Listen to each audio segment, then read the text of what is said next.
Hi friends, welcome to my channel. Here is Vivo V15 smartphone. In this video you will learn how you can use calculator in your phone Vivo V15.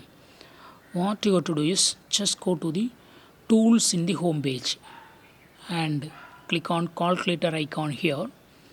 This is the calculator in your phone. You can use simple calculation like multiplication, addition, subtraction,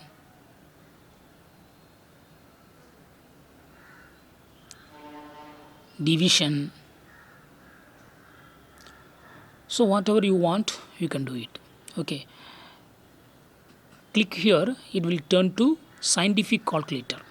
This is scientific calculator. You can use scientific data.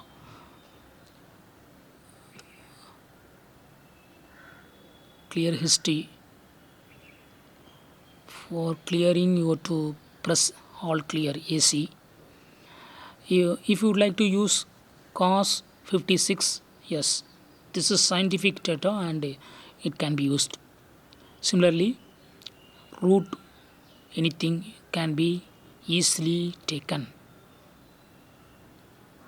Also you can get square of anything, cube of anything. This is cube of 56.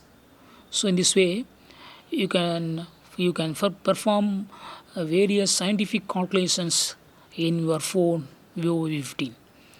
So first it will open symbol calculator, and then if you want to use scientific calculation, click here and it will turn to landscape. You will see many options here. You can use it. That's all friends. Thanks for watching. Bye.